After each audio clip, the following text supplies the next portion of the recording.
Olá pessoal, bem-vindos de volta ao meu canal para mais um diário do intercâmbio. Agora a gente está na semana 16 e eu vou mostrar para vocês o que eu tive nesta semana. Essa é a última semana antes das férias de Natal, então finalmente estou de férias, e o que é ótimo. E essa semana foi um pouco pesada porque eu fiquei doente e eu tive algumas outras coisas além da faculdade. Só que eu também consegui fazer uns trabalhos bem importantes, então eu vou mostrar aqui para vocês como foi.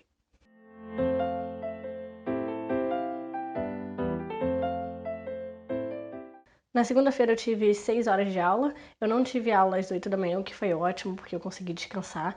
Quarta-feira eu também não tive aula às 8 da manhã, de novo foi ótimo. E aí sexta-feira eu tive 6 horas de aula também, assim como quarta e segunda. Então foi basicamente 6 horas de aula todos os dias da semana. Eu não tive aula de francês, o que também foi muito bom, porque como é a última semana eu pude descansar ainda mais. E aqui começando eu tive 2 aulas de compósito, tive 3 aulas de plasticidade, sendo que plasticidade agora a gente está fazendo só um projeto, então a gente não está tendo mais aula normal, a gente sentado no computador fazendo o projeto. E eu também tive 2 aulas de modelagem de elementos finitos, que aqui está escrito que foi aula, mas na verdade foi projeto também, então a gente ficou no computador fazendo o projeto.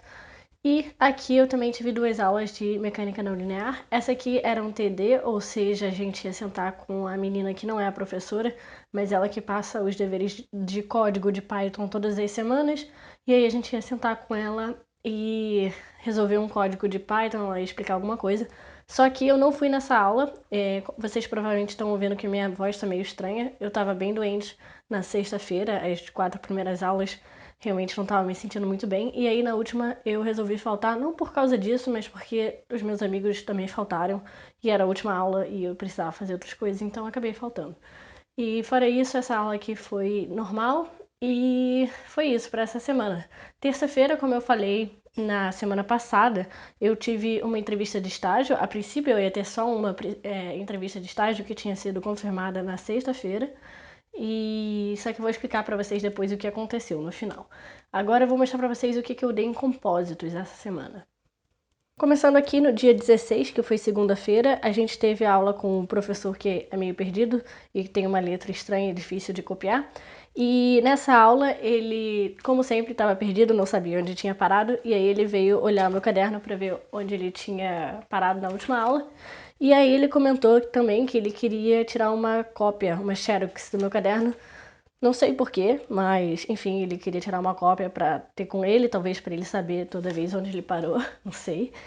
E aí eu falei, ok, sem problemas, pode fazer a cópia no final da aula. E no final da aula ele esqueceu, obviamente, e não fez a cópia do meu caderno. E na aula seguinte, que foi na quarta, foi com outro professor, então realmente ele acabou sem a cópia. Enfim, a gente deu continuidade aqui à identificação de um carbono epóxi unidirecional, que é essa partezinha aqui. Eu estava totalmente fora de mim essa semana, nas primeiras aulas principalmente. Eu só queria que terminasse, porque, como eu disse, desde a semana passada eu estou precisando de férias. Então eu só copiei, eu não sabia o que estava acontecendo, foi tudo no automático. Eu copiei. Assim, eu tenho ideia dessa matéria, do que acontece, do que se passa, só que nesse momento estava só copiando mesmo. E aí nessa aula ele também deu pra gente 2 folhas. Uma dessas folhas foi essa aqui, que é o exercício que ele resolveu durante a aula. E ele explicou sobre esses gráficos e também explicou como a gente chega nesses gráficos. Então, basicamente, por exemplo, esse gráfico aqui, ele tem 2 eixos, o eixo vertical e o horizontal, só que ele tem 2 gráficos diferentes, esse aqui e esse aqui. Basicamente, é a tensão na vertical, a tensão na direção 1, e na horizontal desse lado daqui, maior do que 0, é a deformação na direção 1, 1, e desse lado aqui é a deformação na direção 2, 2. Então, são 2 gráficos sobrepostos, são 2 gráficos no mesmo gráfico, digamos assim. E aí também tem isso aqui nesse gráfico e nesse gráfico aqui. E essa foi a primeira folha que ele nos deu. A segunda folha foi um artigo sobre modelagem de elementos de ply para compósitos. Ply eu não sei qual é a tradução em português, enfim. E ele tinha usado esse artigo na penúltima aula também, na última aula.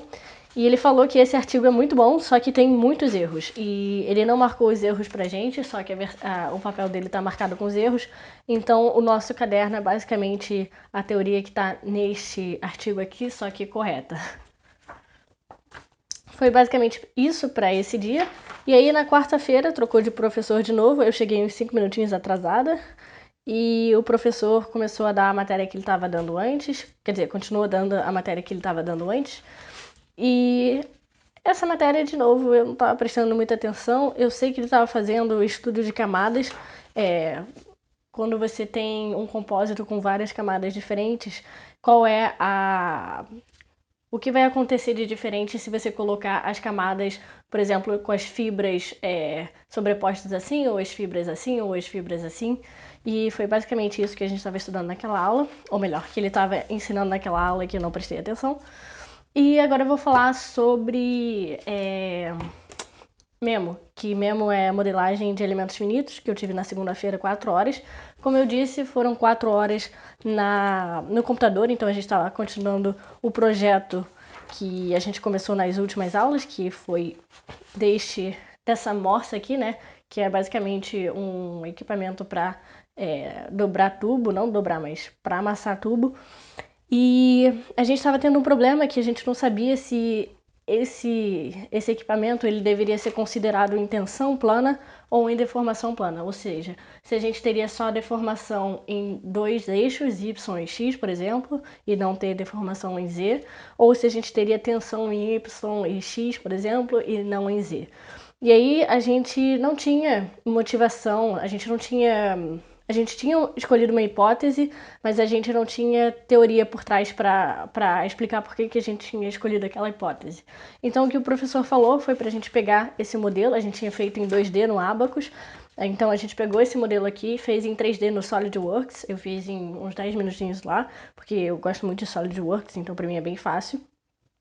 E aí a gente fez esse modelo no SolidWorks, importou para o Abacus, a gente aplicou as forças que estão descritas no problema e a gente avaliou as tensões e as deformações.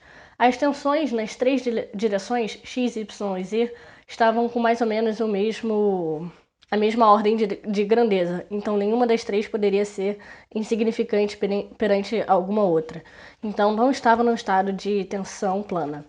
E aí a gente avaliou a mesma coisa para deformação, viu que 2 eixos estavam com mais ou menos a mesma ordem de grandeza e um terceiro eixo não estava com a mesma ordem de grandeza, na verdade estava bem menor.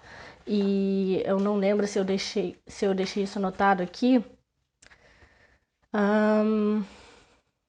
Eu deixei anotado aqui, se vocês conseguirem ver, que as deformações em 1, por exemplo, estavam variando de 0,1 até menos 3,6. O 2 estava de 0,9 até menos 2,87 e o 3 estava de 0,025 até menos 0,025. Então, essa última aqui é muito pequena quando comparada às outras, então a gente pode tornar ela insignificante, o que significa que essa peça aqui está num estado de deformação plana. Então a gente conseguiu concluir isso, que foi ótimo, porque a parte mais importante do projeto é você explicar por que você escolheu uma certa hipótese e por que fazendo os cálculos você consegue concluir que está correto. Então realmente foi um grande avanço, foi ótimo. Agora a gente vai ter que fazer só a parte do relatório, que também é importante, que a gente vai ter que entregar para depois do Natal, mas eu já estou bem satisfeita com o que a gente conseguiu fazer nesse dia. E aí, indo para plasticidade, quarta-feira a gente deu continuidade ao nosso projeto de plasticidade que a gente tinha começado na semana passada, que é basicamente um programa em Python que a gente vai ter que usar para calcular a deformação e a tensão em um material elastoplástico de diferentes tipos.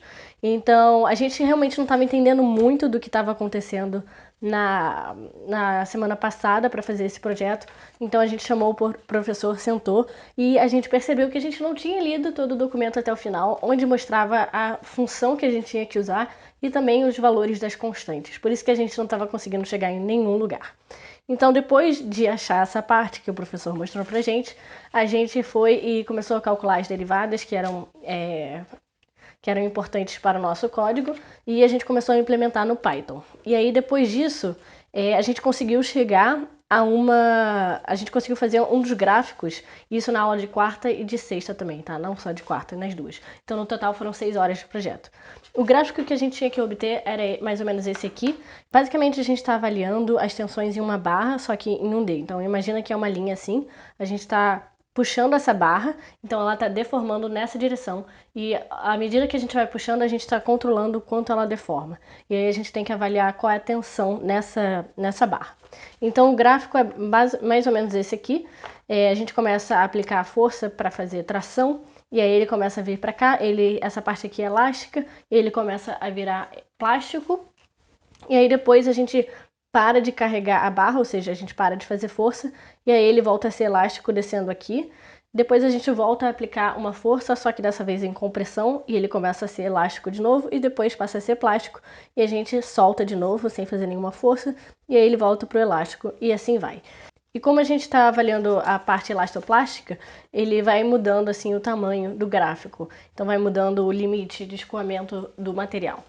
Enfim, é isso que a gente está fazendo, e eu fiquei muito feliz que a gente conseguiu pelo menos começar a fazer esse gráfico, só que do jeito que a gente fez, a gente consegue chegar até aqui assim, e depois disso o gráfico para de funcionar, porque o que acontece é que a gente está controlando a deformação na barra, então digamos que isso aqui é deformação. A deformação começa no zero, aí a gente vai aumentando a deformação, aí depois a gente diminui para ficar negativa, depois a gente aumenta de novo. Então a deformação seria uma função do tipo sobe, desce, sobe, desce, sobe, desce. Só que a gente não fez o código dessa maneira. A gente começou aplicando uma condição do tipo, se a deformação for negativa, você vai ir para esse lado do gráfico. Se a deformação for positiva, você vai ir para esse lado do gráfico. Só que, quando você fala para ele fazer isso em looping, ou seja, várias vezes, ele vai ler isso e vai falar, ok, estou em positivo. Aí veio para cá, ok, estou em negativo. Aí ele vai falar que está em negativo para sempre. Enfim, foi um erro, então a gente conseguiu fazer uma parte do gráfico e agora é só melhorar o código para fazer com essa função assim. Então realmente foi muito boa essa aula também. Começou mal, porque a gente não estava entendendo, mas depois passou a ser boa. E para terminar, eu quero falar sobre a aula de mecânica não linear, que, de novo, é uma aula que ninguém presta atenção, ninguém sabe o que está acontecendo, e a gente finge que está tudo bem por conta disso. Então, foi isso aqui que a gente deu no dia 18, que foi quarta-feira, e eu não prestei atenção nessa aula, ninguém prestou atenção, eu só anotei mesmo. Eu estava cansada, eu já estava começando a ficar bem doente, então eu tinha outras preocupações também por causa da entrevista, mas enfim, foi isso. Uma coisa que eu quero falar, no entanto, sobre mecânica não linear é que a gente teve um trabalho, como toda semana a gente tem, de código no Python.